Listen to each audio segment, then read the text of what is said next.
Students welcome to science class. हम science में पढ़ रहे थे chapter 2 is matter around us pure, जिसमें हम पढ़ रहे थे मिश्रण के अवयवों को पृथक करने की विधियाँ।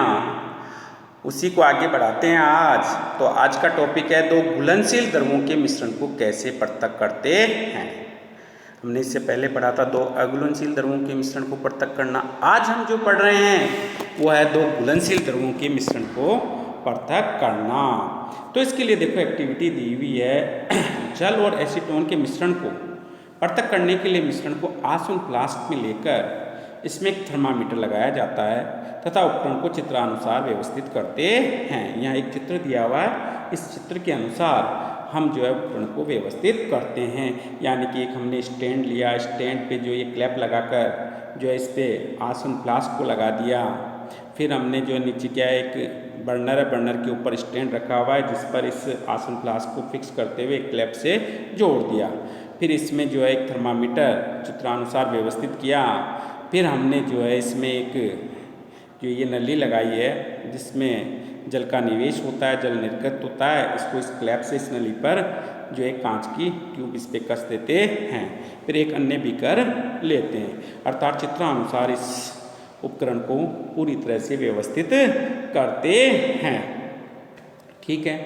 फिर मिश्रण को धीरे धीरे सावधानी पूर्वक गर्म करने पर, अब देखो मिश्रण को गर्म करेंगे तो एसीटोन जो है वो वाष्पीकृत होता है तथा संघनित होकर संघनन द्वारा बाहर निकालकर इसे बर्तन में एकत्रित किया जा सकता है।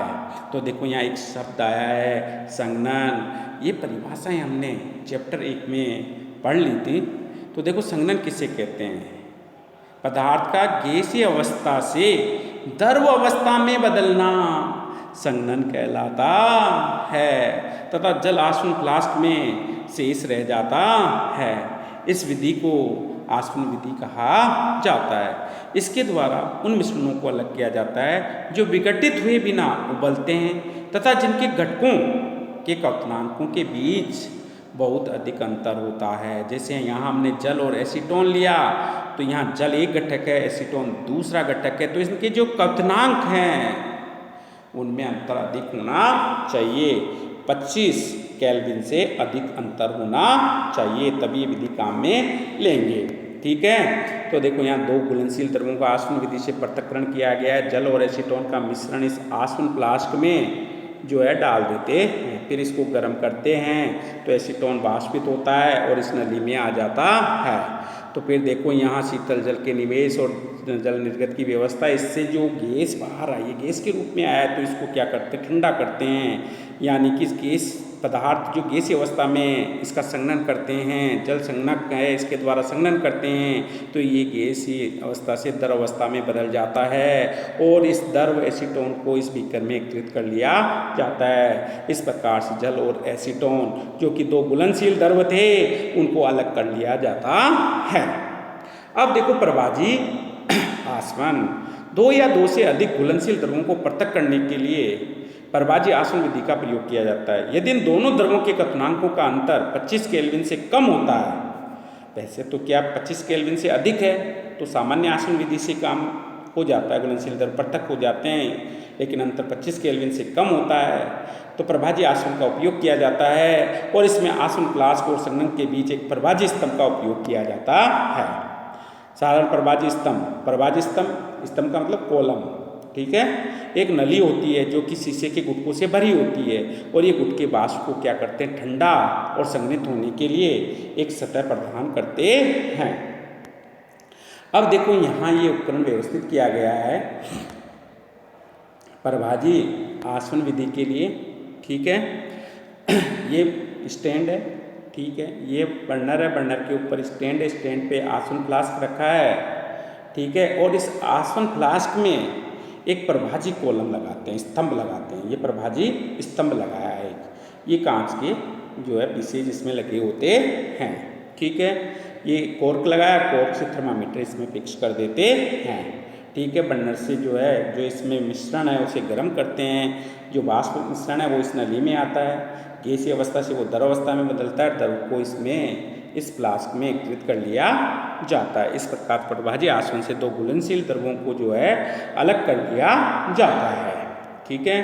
नेक्स्ट यहाँ कुछ प्रश्न दिए हुए हैं। तो देखो पहला प्रश्न, जब आप मिश्रण को गर्म करना शुरू करते हैं तब आप क्या अवलोकित करते हैं? तो देखो मिश्रण को गर्म करना शुरू करने पर एसीटोन क्या होता है? वाष्पीकृत हो जाता है। एसीटोन क्या होता है? वाष्पीकृत हो जाता है। इसका क्वथनांक जो है कम होता है और ये जल से पहले जो है वाष्पीकृत हो जाता है। संघनित होकर संघनक द्वारा बाहर निकालने पर इसे बर्तन में द्रव अवस्था में एकत्रित कर लिया जाता है। क्लियर है। कुछ समय के लिए किस तापमान पर थर्मामीटर का पाठ्यांक स्थिर हो जाता है? क्वथनांक पर। किस पर हो जाता है? क्वथनांक पर स्थिर हो जाता है। नेक्स्ट एसीटोन का क्वथनांक क्या है? एसीटोन का क्वथनांक 56 डिग्री सेल्सियस होता है। कितना होता है? 56 डिग्री सेल्सियस होता है। दोनों घटकों को हम पृथक कर पाते हैं, क्यों? क्योंकि दोनों घटकों के ताप का अंतर 25 केल्विन से अधिक है। 25 केल्विन से क्या है? अधिक है। जल और एसीटोन का जो क्वथनांक है उनका अंतर कितना है? 25 केल्विन से अधिक। अब देखो हम बात करते हैं बच्चों, नेक्स्ट टॉपिक अपने जो है वायु से गैसों को कैसे प्राप्त कर सकते हैं। तो देखो वायु विभिन्न गैसों का मिश्रण होती है, उन गैसों को कैसे पृथक किया जा सकता है, तो उसके लिए यहाँ विधि दी हुई है। तो देखो बच्चों, वायु के घटकों को परभाजी आसवन विधि द्वारा पृथक किया जा सकता है। कौन सी विधि काम में ली? परभाजी आसवन विधि। ठीक है, क्योंकि वायु एक क्या है? समांगी मिश्रण है। वायु से ऑक्सीजन गैस प्राप्त करने के लिए वायु में उपस्थित अन्य गैसों को पृथक करना होता है। इसके लिए वायु पर दबाव बढ़ाकर द्रव वायु प्राप्त की जाती है, फिर ताप घटाकर उसे ठंडा कर संपीड़ित कर दिया जाता है तथा इस द्रवित गैस को परभाजी आसवन स्तंभ में धीरे धीरे गर्म किया जाता है और यहाँ सभी गैसें विभिन्न ऊंचाइयों पर अपने क्वथनांक के अनुसार जो अलग अलग हो जाती है। तो देखो बच्चों, यहाँ पर इसको कैसे काम में लिया है। हाँ, तो देखो यहाँ ये छानक है, यहाँ से वायु एंटर होती है, वायु पे दबाव बनाते हैं, गर्म वायु यहाँ आती है, इसमें वायु का निवेश होता है। यहाँ वायु का क्या होता है? निवेश होता है। वायु का क्या होता है? यहाँ निवेश होता है। वायु का यहाँ निवेश हुआ। ठीक है, वायु का यहाँ निवेश होता है। अब यहाँ क्या है? जमा हुआ शीतल जल भी यहाँ से निवेश कराया जाता है। तो यहाँ से जो है शीतल संपीड़ित वायु इस नली में आ जाती है और यहाँ से ये यहाँ आती है। कौन सी? शीतल संपीड़ित वायु। अब यहाँ आते शुष्क बर्फ के रूप में कार्बन डाइऑक्साइड यहाँ से बाहर निकल जाती है। ठीक है, पृथक करने वाला उपकरण है, तो ये शुष्क बर्फ के रूप में कार्बन डाइऑक्साइड को अलग कर देता है। ठीक है, फिर देखो यहाँ से वायु आगे बढ़ती है, द्रव्य वायु आगे बढ़ी, ये परभाजी आसवन कॉलम लगा हुआ है जहाँ नाइट्रोजन निर्गत होती है, ऑर्गन निर्गत हो जाती है। यहाँ से क्या हुआ? नाइट्रोजन निर्गत हो गई, यहाँ से ऑर्गन निर्गत हो गई। अब क्या बचा? यहाँ जो आई वो द्रव्य ऑक्सीजन जो है यहाँ आ जाती है, इस उपकरण में प्राप्त होती है। क्लियर है। तो यहाँ वायु के घटकों का हमने क्या किया? पृथक्करण। तो देखो सबसे पहले वायु ली, फिर दाब बढ़ाकर तथा तापमान कम करके वायु को क्या किया? संपीड़ित किया, ठंडा जल गुजार कर उसको ठंडा कर लिया, फिर द्रव्य वायु प्राप्त हुई। परभाजी आसवन कॉलम में वायु को धीरे धीरे गर्म किया। परभाजी आसवन कॉलम से शुष्क बर्फ के रूप में CO2 अलग हो जाती है। फिर परभाजी आसवन कॉलम में जो है नाइट्रोजन और ऑर्गन जो गैस है वो भी निर्गत हो जाती है। विभिन्न ऊंचाइयों पर गैसों का पृथक्करण होता है। ऑक्सीजन का 183 डिग्री सेल्सियस पर होता है और वायु में इसका प्रतिशत यानी आयतन लगभग 20.9 होता है। ऑर्गन 186 डिग्री सेल्सियस पर जो है इसका पृथक्करण होता है और वायु में इसका प्रतिशत 0.9 है। ठीक है, नाइट्रोजन 196 डिग्री सेल्सियस टेम्परेचर यहाँ काम में आता है और वायु में इसका प्रतिशत जो 78.1 लगभग होता है। लगभग कितना? 78.1 होता है।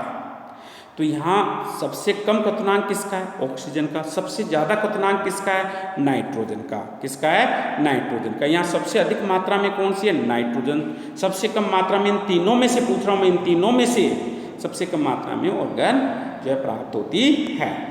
अब देखो कुछ प्रश्न यहाँ पूछे गए हैं, इनके उत्तर हमें देने होंगे। प्रश्न 1, वायु में उपस्थित गैसों को उनके बढ़ते हुए कथनांक के अनुसार व्यवस्थित करें। बढ़ते हुए कथनांक में करना यानी सबसे पहले सबसे कम कथनांक वाली लिखनी होगी। तो सबसे कम कथनांक इसका ऑक्सीजन का होता है, तो ऑक्सीजन, उससे अधिक ऑर्गन का, उससे अधिक नाइट्रोजन का, तो ऑक्सीजन, ऑर्गन, नाइट्रोजन, इस क्रम में इसको व्यवस्थित करेंगे। जब वायु को ठंडा किया जाता है तो कौन सा घटक पहले द्रव में परिवर्तित होता है? सर्वप्रथम ऑक्सीजन जो है द्रवित होता है। सबसे पहले कौन सा? ऑक्सीजन, क्योंकि इसका कथनांक कम है। नेक्स्ट है, किसी अशुद्ध नमूने में से शुद्ध कॉपर सल्फेट कैसे प्राप्त करते हैं? यहाँ मिश्रण दे रखा है, अशुद्ध नमूना है जिसमें से शुद्ध कॉपर सल्फेट हमें प्राप्त करना है। तो देखो कैसे प्राप्त करेंगे, इसके लिए क्रियाकलाप दिया हुआ है। चीनी मिट्टी की प्याली में लगभग 5 ग्राम अशुद्ध कॉपर सल्फेट लेकर जल की न्यूनतम मात्रा में से घोल देते हैं तथा अशुद्धियों को इससे छान लेते हैं। जल को कॉपर सल्फेट के घोल से वाष्पीकृत करके संतृप्त विलयन प्राप्त करते हैं। अब विलयन को छानक पत्र से ढककर कमरे के तापमान पर इसे दिन भर ठंडा होने के लिए शांत छोड़ देते हैं। कॉपर सल्फेट के क्रिस्टल चीनी मिट्टी की प्याली में प्राप्त हो जाते हैं और ये क्रिया क्रिस्टलीकरण कहलाती है। ये क्रिया क्या कहलाती है? क्रिस्टलीकरण कहलाती है। क्रिया क्या होगी? ये क्रिस्टलीकरण कहलाती है। अब देखो नेक्स्ट है, कुछ प्रश्न यहाँ पूछे हैं। चीनी मिट्टी की प्याली में आप क्या अवलोकन करते हैं? चीनी मिट्टी की प्याली में भरे कॉपर सल्फेट के घोल में हमें अशुद्धियाँ दिखाई देती है। क्या क्रिस्टल एक समान दिखाई देते हैं? हाँ, सभी क्रिस्टल एक समान दिखाई देते हैं। चीनी मिट्टी की प्याली में रखे द्रव से क्रिस्टल को कैसे पृथक करते हैं? तो चीनी मिट्टी की प्याली में रखे द्रव को सर्वप्रथम क्या करते हैं? वाष्पीकृत करते हैं। फिर विलयन को छानक पत्र से ढककर कमरे के तापमान पर इसे ठंडा करने के लिए शांत छोड़ देते हैं। चीनी मिट्टी की प्याली में द्रव के से क्रिस्टल प्राप्त हो जाते हैं। ये क्रिया क्रिस्टलीकरण कहलाती है।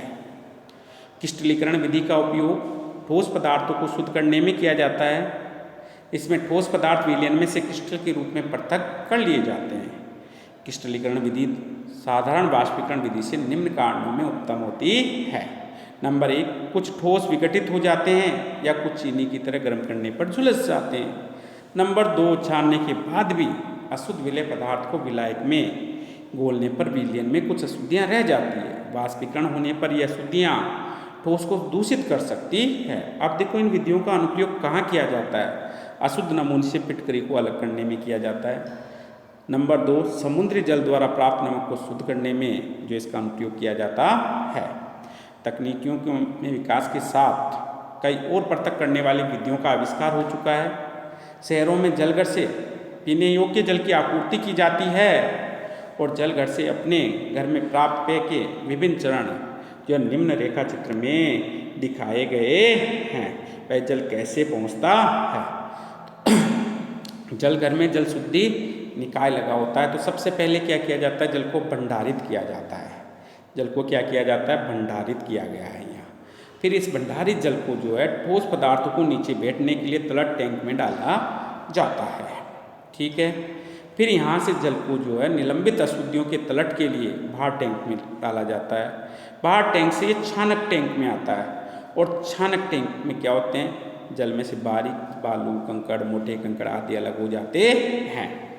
फिर जल कहाँ आता है? नेक्स्ट टैंक में लेते हैं और बैक्टीरिया यानी जीवाणु को मारने के लिए इसमें क्लोरीन यहाँ मिलाई जाती है, यानी इसका क्लोरीनीकरण किया जाता है। क्लोरीन गैस इसमें प्रवाहित की जाती है, क्लोरीन इसमें मिला दी जाती है। तो बैक्टीरिया मारने के लिए इस जल का क्या किया जाता है? क्लोरीनीकरण किया जाता है। और क्लोरीकरण करने के बाद जो जल आता है उसको घरों की सप्लाई से जोड़ दिया जाता है। इस प्रकार से जो है शुद्ध जल की हमें प्राप्ति होती है।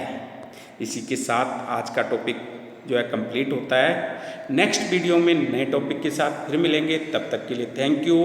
और जो भी आपको वीडियो के माध्यम से समझाया जा रहा है उन टॉपिक्स को आप साथ के साथ याद करते रहें। जैसे ही आपका ये चैप्टर जो है कंप्लीट होगा, आपका इस चैप्टर का टेस्ट होगा। तो आप साथ के साथ नियमित रूप से तैयारी करें ताकि आपको टेस्ट के समय किसी तरह की कोई घबराहट ना हो। Thank you.